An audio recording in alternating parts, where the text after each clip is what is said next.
Ahoj lidi, dneska si ukážeme tutoriál na Photoshop CS5. Ukážeme si, jak udělat vzhled na pozadí. Je to velice jednoduchá věc. Takhle to bude vypadat na konci. Takže si dáme obor, nový, nějak pojmenujeme, třeba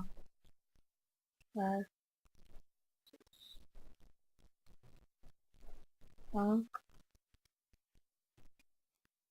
Takhle si to nastavíte, šířka 500 obrázků z bodu, výška 500 obrázků, rozlišení 72, barvy, barva RGB, bitová a obsah pozadí průhledná, a když to je jedno.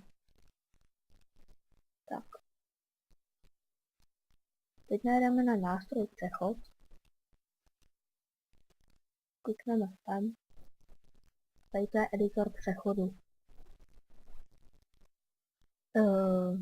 Takhle si můžete navolit všechny barvy, tak třeba já tady nechám ty černý a jenom změním tady tu fialovou třeba na zelenou, tady modrou nechám, tam dám červenou. Když trošku světlejší bude měla. Tak, dáme OK. Takhle přejedeme a vznikne nám takovýhle pozadí. Já si to ještě chci upravit, takže takhle. Tak. Chci to trošku posunout, abych viděl na všechny barvy a dáme text. Sem napíšeme třeba Česko. Dáme sem zelenou barvu, aby to nevypadalo. Není to vidět, ale tady klikneme na FX, tedy styl vrstvy. Takže navolíme strukturu, může to být třeba 6, a to je zase moc, do 2. Aby to bylo víc vidět, tak dáme 3, myslím mě, režim, to mám normální a barvu černou, aby to bylo vidět. Tak, dál na modrou dáme versus, takže zase a to dáme modrou.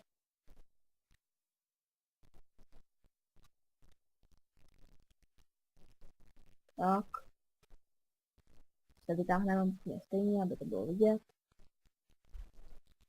Posunu sem, dáme den. Tak, teď tady máme červenou, takže si dáme červenou, teď to není vidět, to je vrstvě, táhnout, sunout. No, a je to hotové. Použil jsem jiné barvy, tady je třeba fialová, modrá, žlutá, a tady je zelená, modrá, červená.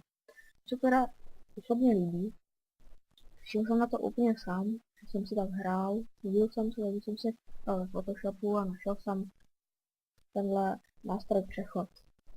Ještě si ukážeme, jak zacházet s nástrojem Pero. A v dalším díle bude Let's Play z Minecraftu a dál se uvidí. Takže čauko.